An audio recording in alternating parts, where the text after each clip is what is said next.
Good morning. Good morning and welcome if you're visiting. I've been here 6 months. I want to thank John and the senior leadership team for inviting me to preach today. For those of you, there we go, that don't know me, I'm not used to this. Usually have one of these around my ear. So there we go, we'll try with this one. I've been here at PCSC for about 6 months. I moved from Harpenden in Hertfordshire back in April to live in Polkington. I live with my mum, 62-year-old man living with his mum, until I found a house to buy. And in Harpenden, I worked as a pastor for 10 years, and before that, 5 years in Cambridge. And I left Harpenden for medical reasons. I have stage 4 prostate cancer. I'm currently in remission. Treatment is working. But sometimes you see me with a fan around my neck and you think, what is that guy doing? Well, the treatment, I can't control my body temperature. I get too hot, I get too cold. The fan cools me down, the fleece warms me up. My brother lives in Beverley, my mum lives here. So East Yorkshire is a good place to move to be near family. I was married. My wife died 20 years ago from breast cancer. We didn't have any children. Now, this morning, we're going to start a series on the book of Job. 3 sermon series spread over 4 weeks. You know that because you've been seeing this up here for a while. You think, okay, Job's coming. And one of the main themes of Job is suffering. So I'm not speaking to you out of a vacuum. I'm not speaking to you from a theoretical basis or a theological basis purely, although I have been to Bible college and I've been trained, but I know what suffering is personally. And if I've got to know some of you in person, I know that you know what suffering is personally. Whether you face suffering now or have faced it in the past, suffering is common to the human experience. So, Job. If I was to ask you to describe the book of Job in one word, what would it be? Sad. Depressing.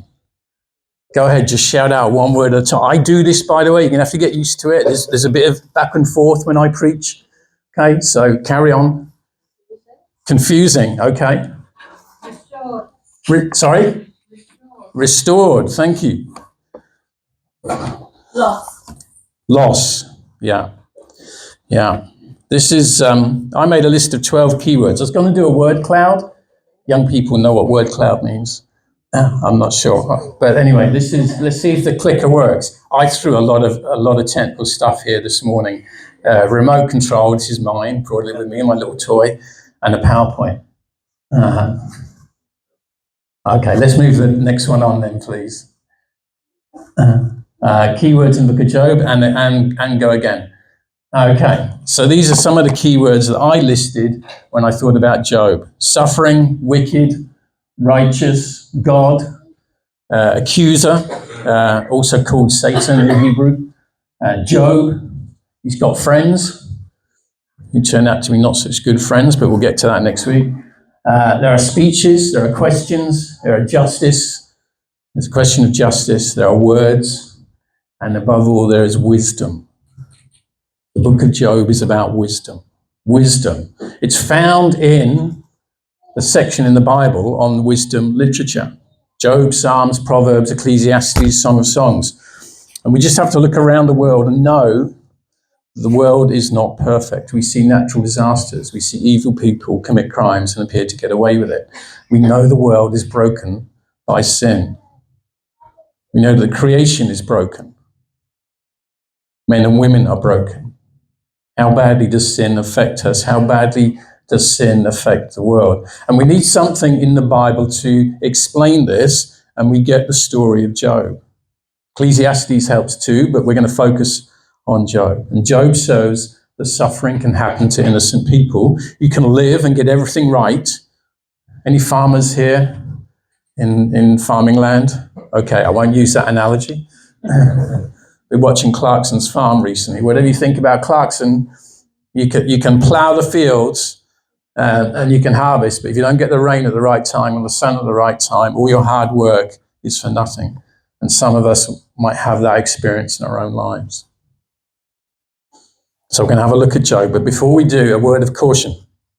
When I mentioned I'd be preaching Job to a number of people, They said, I don't like Job. At least two people said to me. And sometimes we come to the book of Job with preconceived questions, expecting to get answers to our questions. And then we're disappointed if we don't get the answers to the questions that we have.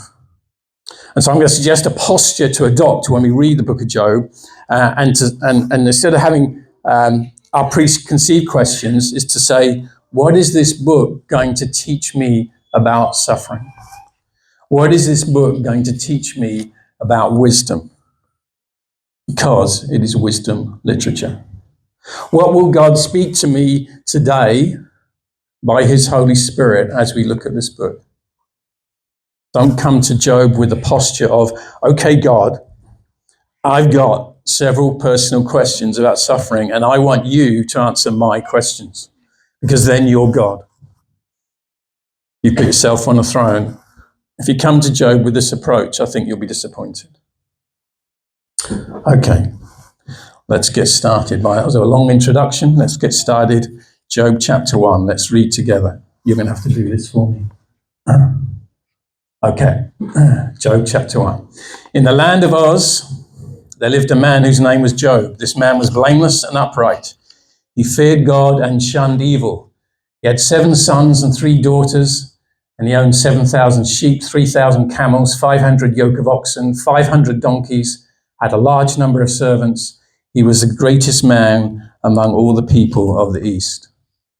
His sons used to hold feast in their homes on their birthdays, and they would invite their 3 sisters to eat and drink with them. When a period of feasting had run its course, Job would make arrangements for them to be purified. Early in the morning, he would sacrifice a burnt offering for each of them, thinking, perhaps my children have sinned and cursed God in their hearts. And this was Job's regular custom. One day the angels came to present themselves before the Lord, and Satan also came with them. The Lord said to Satan, where have you come from? And Satan answered the Lord, from roaming throughout the earth, going back and forth on it. And then the Lord said to Satan, have you considered my servant Job? There is no one on earth like him. He was blameless and upright, a man who fears God and shuns evil. Does Job fear God for nothing? Satan replied. Have you not put a hedge around him and his household and everything he has? You have blessed the work of his hands, so that his flocks and herds are spread throughout the land. But now stretch out your hand and strike everything he has, and he will surely curse you to your face. The Lord said to Satan, very well then, everything he has is in your power, but on the man himself do not lay a finger. And Satan went out from the presence of the Lord. One day when Job's sons and daughters were feasting and drinking wine at the oldest brother's house, a messenger came to Job and said, the oxen were ploughing and the donkeys were grazing nearby, and the Sabaeans attacked and made off with them. They put the servants to the sword, and I am the only one who has escaped to tell you. While he was still speaking, another messenger came and said, the fire of God fell from the heavens and burned up the sheep and the servants, and I am the only one who has escaped to tell you. And while he was still speaking, another messenger came and said, the Chaldeans formed 3 raiding parties and swept down on your camels and made off with them. They put the servants to the sword, and I am the only one who has escaped to tell you. And while he was still speaking, yet another messenger came and said, your sons and daughters were feasting and drinking wine at the oldest brother's house, when suddenly a mighty wind swept in from the desert and struck the 4 corners of the house.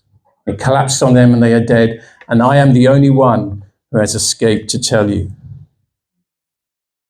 At this, Job got up and tore his robe and shaved his head. And he fell down to the ground in worship and said, naked I came from my mother's womb, and naked I will depart. The Lord gave, and the Lord has taken away. May the name of the Lord be praised. And the narrator finishes with this observation. In all this, Job did not sin by charging God with wrongdoing. Well, that's a hard reading. It's a sobering reading. And it gets worse next week. But I'll deal with next week. I'm going to go through this reading, dealing with the key verses. It's a long reading, so I've got a time limit. So I'm going to leave out some verses. If you've got questions about them, you can ask me afterwards, and hopefully I'll have some answers.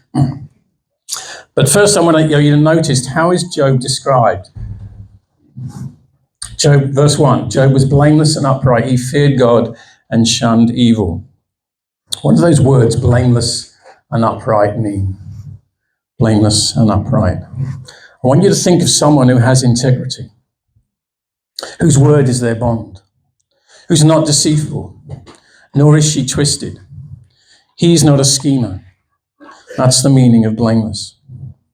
And upright is used in the Bible to describe people who live according to God's expectations. God is upright. An upright person gains God's favor. Blameless and upright are used to describe people who are known by their consistent lives of godliness. They're not perfect, they're not sinless, but they have a reputation of integrity and character. They have a reputation and they live in a way which finds favor with God and with other people. So this morning, am I looking around at blameless and upright people? When other people talk about you, do they say, and I'm talking about me here, oh, I know Steve. He's a man of integrity. Or, I know Steve. If you want to get something done, he'll take a bribe. Or, I know Steve. He always plays it straight. What is your reputation among the people of Polkington, or Market Wheaton, or your neighbours, or your colleagues, or your co-workers, or your family, or your friends? Will they say, I know her, she's a person of integrity and good character? Or will they say, she's got a sharp tongue. He can be persuaded to bend the rules. She can't be trusted to keep her word. He never speaks well about anyone else. Blameless and upright. There's a challenge there this morning. Secondly, Job is described as fearing God and shunning evil.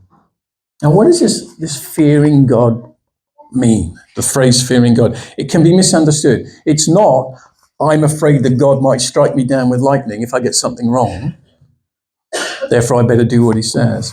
To fear God in the Bible means to take God seriously. To take him at his word. To take him at his promises. To take God seriously. Now, I've got another question for you, just to make sure you're awake. In all this reading about Job that I read out, what is missing? It's not up on the screen anymore. It's Old Testament. What's missing? Come on, PCFC, work with me. Sorry? Love. Okay, I hadn't thought of that, but good. Justice. It's inherent, actually, but it's not there in the front. And we'll get on to justice a lot more next week, as it's inherent. Fairness. I'm going to park that because that is a really good question. That gets at what is going on. So it's I like that. Where's Abraham? Where's Moses? Where's the law? Where's the covenant? There's no unique revelation of God to Job like there was to Abraham, to Jacob, and to Moses. Job only knows that God exists and takes God seriously. There's no temple. There's no that sort of worship. All of Israel and all the covenant and the promises to the patriarchs is not there in this book. And what that means is this book is universal. It applies to everyone. Now, I think it's set deliberately like that because Job is you and me. Whether we're Christian or Buddhist or Islam or Muslim or atheist, Job applies to everyone. And I think the covenant people and the people of God and Israel and Abraham are deliberately left out because to give a universal appeal and a universal application of Job to everyone. So little side trip there, back to the main thing. Job knows that God exists. Job takes God seriously, and his only form of worship is to do burnt offerings and offer sacrifices. That's all he knows. He doesn't know the covenant. He doesn't know the temple. He doesn't know Moses or the law or circumcision. And as someone who is blameless and who has integrity and who takes God seriously, this plays out in Job's actions. He avoids evil. He doesn't deliberately sin or do anything wicked. And I would like to say, if we had more men and women like Job in this world, it would be a better place to live. A much better place to live. Next slide. Secondly, notice that Job has great wealth. Person of great character and faithful to God, he is incredibly wealthy. He has a large, healthy family and a culture dominated by farming and livestock. He has thousands of sheep and camels, hundreds of cattle and donkeys, and many servants. And later in chapter 29 in Job, we find that he's the most respected person in town. People turned to him for wisdom and advice. He gave freely to the poor and needy. People came to him for help and never were turned away. Chapter 1, verse 3, Job was the greatest man among all the people of the East. He was beyond reproach. He'd achieved material wealth beyond what we can dream. If he lived here in Yorkshire, he would have the biggest house in Yorkshire. The politicians and the police would come to him for advice and for wisdom. The poor would come to him and would never be turned away. The sick would come to him for comfort. This is the sort of man we're thinking about. Next slide. So from a description of Job and his godliness and his faithfulness, we're transported to the throne room of God, where God holds court with his angels. It's like God sits on his throne and the angels come in and he says, what have you been up to? Tell me about your travels. Tell you where you've been. And then he sees, oh, there's Satan. Where have you been? Where have you come from and what have you been doing? And Satan in Hebrew literally means accuser. The word means accuser. And we've made Satan a proper name. We've given him a proper name. He does exist, but he is the accuser. And I'm going to talk about him as the accuser this morning. That's what he does. Satan makes accusations before God about you and me. But in this particular chapter, he makes two accusations. He makes one against Job and he gets one against God. And he says, I've been traveling all over the earth. And God says, well, in your travels, I'm going to point out, have you noticed my servant Job? There's no one more righteous than him. Notice how God boasts about Job. God boasts about Job. Does God boast about you and me this way? If we're a fly in the wall in the courtroom and the heavenly throne room of God, is he saying, well, Steve, just look at my friend Steve. He's righteous. Just look at my friend Sharon. I hope there's no Sharons in here. I chose that name deliberately. She is righteous. Or does he say Steve's got something to work on? God boasts about Job that the accuser says, and I think we're going to look at another slide, please, and the next one. The accuser says, does Job fear God for nothing? You've put a hedge around him and everything he has. Take it all away, and he will curse you to his face.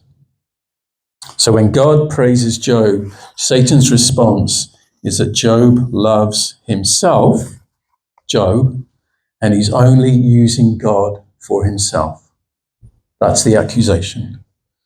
The accusation is that Job is merely serving himself by worshipping God. Satan says Job fears God because God rewards him with good things. Job is only religious for the blessings he receives. Next slide. Thanks. Job's accusation is that Job's faith has got nothing to do with God. Job's only living a righteous life, to get God to bless him. That's the basis of the accusation. Take away the blessings, says Job, says Satan, and Job will curse you, God. Take away Job's prosperity, his good fortune, and test him to see what will happen. And God agrees to the test. He says, okay, but don't touch Job. You can touch everything he has, but don't lay a finger on him. And at this point, we may go, what on earth is going on? Why? How? That's unfair, we might think. I want you to hold on to those feelings because I will answer them. Or in fact, the book of Job answers them, not Steve Morley answers them, the book of Job answers them, but we have to wait till we get towards the end of the book. So they are fair questions, they are fair feelings, and I will deal with them, but I'm not going to deal with them this morning. And I hope you're okay with that. It's really a plug. Make sure you come back in 3 weeks' time. Secondly, there's an accusation against God.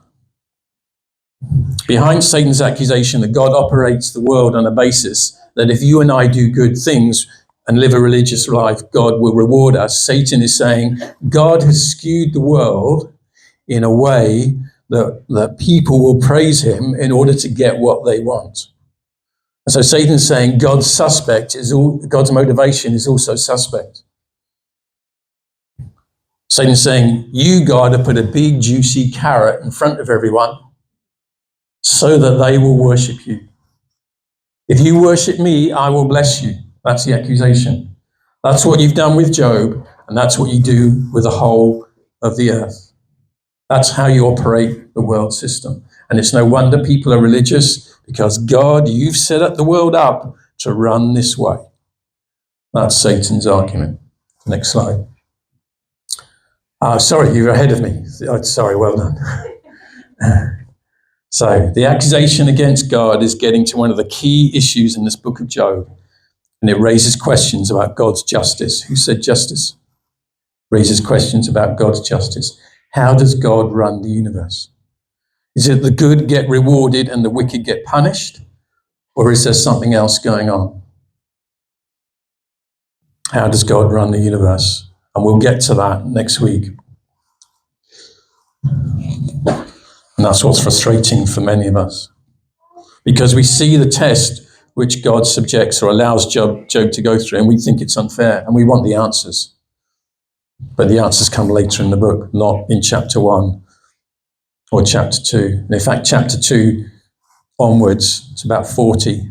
There's a whole dialogue going on between Job and his 3 friends about how God runs the universe. And they think it's one way, and he thinks, well, it can't be that way. There must be something else going on. And we see Job wrestling with God. But I'm giving you a little foretaste of next week. So back to Job. Let's see what happens to him. God allows Job to fall into the accuser's hands. And there's no way here we can let God off the hook, okay? God permits all these things. The accuser may have the power, but only under God's will. Ultimately, God permits this. We can't read Job and say it's not God, it's the accuser, it's Satan, it's God. Because that's what we face. That's what we face. The accuser uses all of the resources at God's disposal. Human enemies attack his flocks and his servants and steal his herds. Divine judgment from heaven falls like lightning and destroys his sheep. Natural disaster comes in the form of a strong wind, and his house and children, the house collapses and his children die. Job is left with nothing. No family, no material things. His wealth and prosperity all gone. And the question is, how will he respond? What will Job say about God in response to suffering? That's one of the key questions in the book. It's the center of the accusation by Satan. Take away Job's blessings and he will curse God. That's the accusation. Now, Satan has no evidence of this. He's not seen Job anywhere before. It's just a false accusation. Now, it might be based on what the accuser has seen men and women do as he's roamed the earth? That's the question for you and me this morning. If we just have the next click, please. How will you and I respond when we encounter suffering in our lives? What will we say about God? Will we blame God? Will we curse God? Will we be angry with God? Can we accept both blessings and sufferings at the hand of God in our lives, or are we in it for ourselves? What does Job say? Let's read on in verses 20 to 22. Job got up and tore his robe and shaved his head, and he fell to the ground in worship. Tearing his robe and shaving his head is an act of mourning, and falling to the ground is an act of worship. He passes the test. Job doesn't accuse God of doing anything wrong. The Lord gives and the Lord takes away. Blessed be the name of the Lord. That's where Job stands at the end of chapter 1. That's how he speaks about God in the face of suffering. But how might you and I speak in the face of suffering when we encounter loss and suffering? We have the next slide, Anne, please.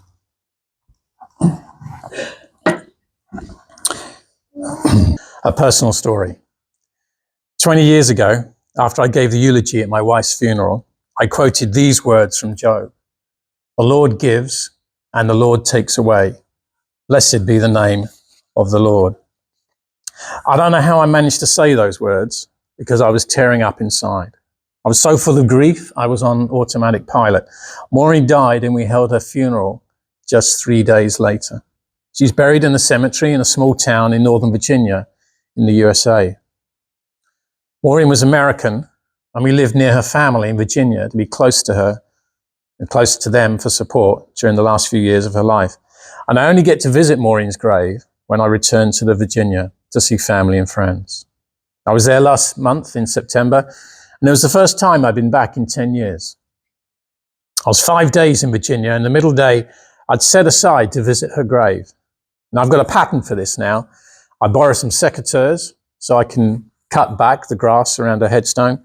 I go to Walmart to buy artificial flowers. I always buy roses. They were her favorite flower. Real flowers just melt in the Virginia sun. So I drove to the cemetery, which is in the countryside. And when getting to the cemetery, you can hear these wind chimes hanging, which make a soothing sound. I drove into the grounds and parked the car on the road closest to her grave. It's always quiet. There's never many people there. So you can park up close to where you need to be. Now, Virginia in early September is hot. It was over 30 degrees C, and that's in the shade. There's blue sky, there's blazing sun, there's no clouds. There's a gentle breeze, and you hope it's going to blow stronger to cool you down. And I tended Maureen's grave. I cut away the dead and overgrown grass. I replaced the faded flowers with the fresh flowers I'd bought. And then I sat there on the ground drinking the water that I brought with me to stay hydrated. And this wasn't an easy visit. I visited many times before, and they were much easier.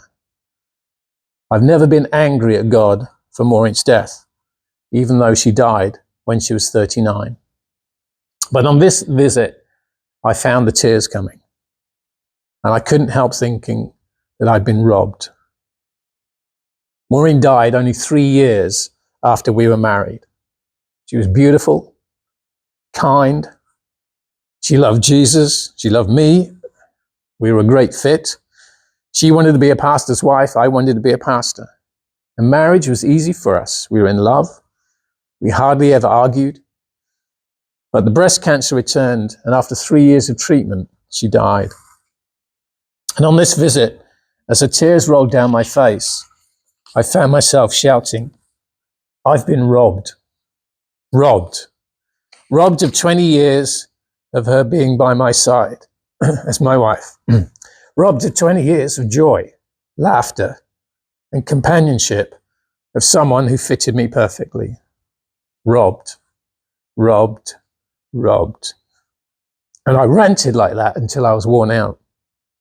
Now, I didn't directly accuse God, but who else runs the universe? Who else is in ultimate control? Why did God take her so young and so early? I don't know. And I tell you this story because sometimes we need to be real.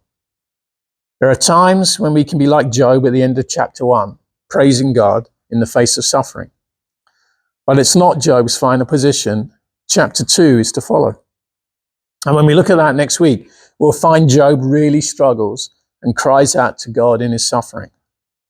And there are times when you and I will be like Job in chapters 3 all the way through to 40, wrestling with our suffering and crying out to God. And the question before us this morning is, how will we speak about God or to God in the face of suffering? Are we in it only for the blessings God gives us, or do we love God for himself? I still love God, despite my ranting about being robbed when Maureen died so young. I'm still in this for who God is. I still worship God for who his son is. For I know God loves me, even though he took Maureen from me early. And I don't know why.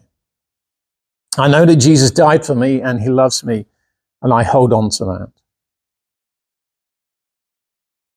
Now, I'm going to change tack a little bit before we finish. Finally, I want to explore about Job and his sufferings.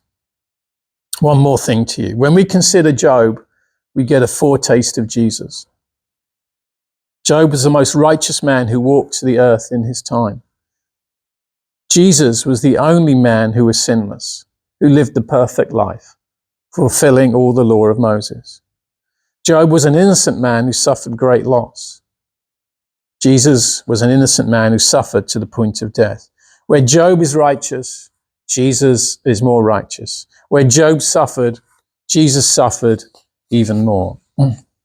Job suffered for our sakes so that we might know how to handle our own suffering. Jesus suffered for our sakes so that our sins might be forgiven and we can know God.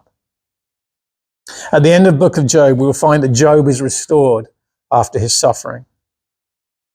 And after Jesus died and was buried 3 days later, he was restored to fullness of life and ascended to heaven.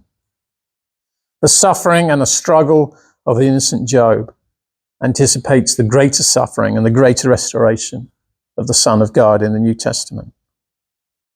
Job was an innocent sufferer, true to God. He brought about great good. Millions of people have learned from Job. Jesus is the true innocent sufferer who brought about infinite good. His suffering on the cross will completely eliminate all suffering in time when he returns. Let's pray.